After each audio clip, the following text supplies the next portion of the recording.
नमस्कार मित्रांनो, या 24 तासातील जे पण लेटेस्ट अपडेट आहेत तर ते आपण या व्हिडिओमध्ये बघतोय।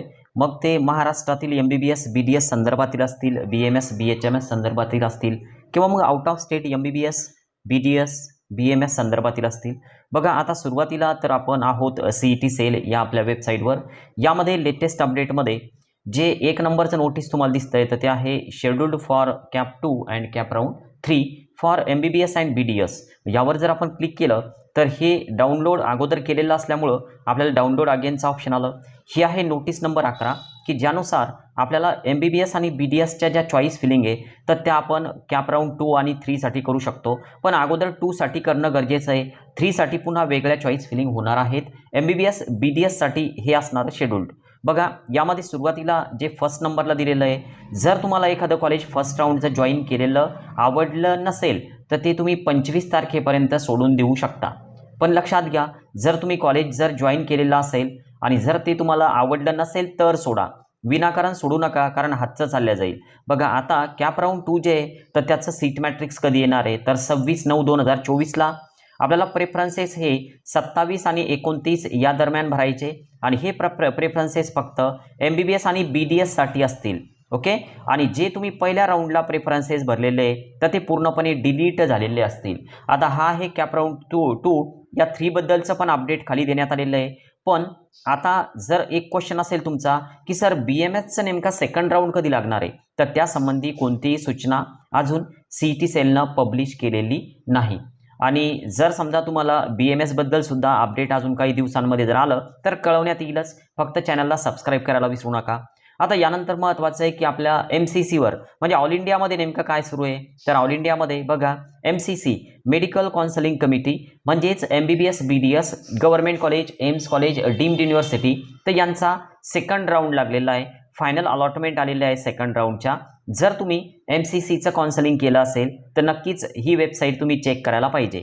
यानंतर ऑल इंडियामध्ये जर आपण AACCC BMS BHMSचा विचार केला तर यांचं एक जे शेड्यूल्ड आहे तर ते आलेलं आहे की आपण जर समजा एखादं सीट जॉईन केलेलं असेल पहिल्या राऊंडमध्ये तर ती सीट सोडण्याची जी डेट आहे, जर तुम्हाला सोडायची असेल तर ती सीट तुम्ही बघू शकता की 25 तारखेच्या अगोदर सोडून द्या। ओके, 25 तारखेच्या अगोदर तुम्ही ती सीट सोडून द्या, हे दिलेलं दिसतं इथं।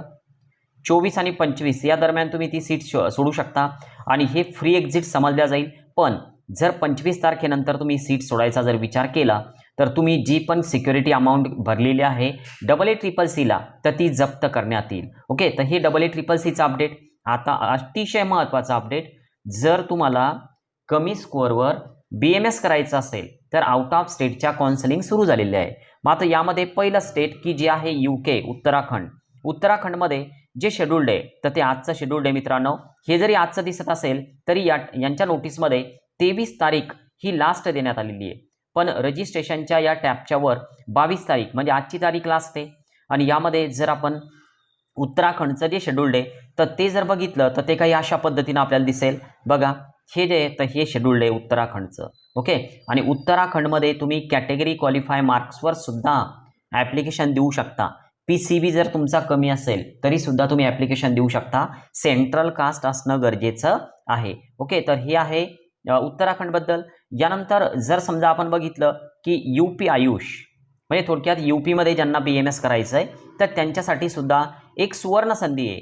UPचं सुद्धा काउन्सिलिंगचं शेड्यूल्ड पब्लिश झालेलं आहे आणि तुम्हाला जर UPमध्ये काउन्सिलिंग करायचं असेल, तुमचा स्कोअर 162 प्लस असेल तर तुम्हाला सीट मिळण्याचे जास्तीत जास्त चान्सेस आहे। तुमचं जे फी स्ट्रक्चर आहे तर ते साधारण 2,04,000 पासून सुरू होईल। ओके, 2,04,000 कॉलेज फी आणि हॉस्टेल मेस वेगळं असेल। हे पर इयरचं फी स्ट्रक्चर झालं। यामध्ये स्कॉलरशिप मिळते अशी खात्री घेता येत नसते। तर त्यामुळे तुमचा स्कोअर जर कमी असेल तर नक्कीच तुम्ही UP हे स्टेट निवडायला पाहिजे किंवा उत्तराखंड की जे अगोदर मी तुम्हाला सांगितलं। आता हे UP आणि उत्तराखंडबद्दल झालं। आता यानंतर जर आपण विचार केला की आता या 24 तासामध्ये अजून लेटेस्ट अपडेट नेमके कोणते, तर UPचं जे MBBS आहे तर त्याच्या चॉईस फिलिंग जे आहे तर त्याची सुद्धा डेट अगोदर आलेली होती, तर ते सुद्धा चॉईस फिलिंग लवकरच सुरू होतील। उद्याला तुम्ही त्या चॉईस फिलिंग, परवाला चॉईस फिलिंग तुम्ही त्या करू शकता, तुम्ही जर रजिस्ट्रेशन केलेलं असेल तर। UPचा MBBSचा कट ऑफ दरवर्षी कमी येत असतो। यावर्षी सुद्धा कमी यायला पाहिजे होता असं वाटलं होतं फर्स्ट राऊंडला, पण कट ऑफ जास्त कमी आला नाही. 350 प्लस कट ऑफ गेलेला आहे. बघूया या राऊंडला काय होतं. कॉम्पिटिशन वाढलेली आहे, असं वाटून राहिलं की कट ऑफ कमी येणार नाही. यानंतर आपलं जे कर्नाटक स्टेट आहे, तर कर्नाटक स्टेटमध्ये सुद्धा अजून थर्ड राऊंडचं शेड्यूल आलेलं नाही. जे सेकंड राऊंडचं शेड्यूल आहे तर तेच त्या ठिकाणी दिलेलं दिसतं. सेकंड राऊंडचा कट ऑफ सुद्धा कर्नाटकचा थोडा हाय गेलेला आहे. कर्नाटकमध्ये तुम्ही जर रजिस्ट्रेशन केलेलं नसेल, तुमचे डॉक्युमेंट व्हेरीफाय झालेले नसतील, तर अजूनही तुम्ही एकदा थर्ड राऊंडला ते करू शकता. जर कर्नाटक काउन्सिलिंगबद्दल अजून काही तुम्हाला माहिती लागत असेल तर नक्कीच तुम्ही आमच्याशी संपर्क करू शकता. व्हॉट्सअपला मेसेज करा. कॉल जो आहे तर तो कॉल सध्या घेणं शक्य नाही. व्हॉट्सअपला रिप्लाय ताबडतोब दिला जाऊ शकतो. ओके, आज आपण या ठिकाणी थांबतोय. बाय.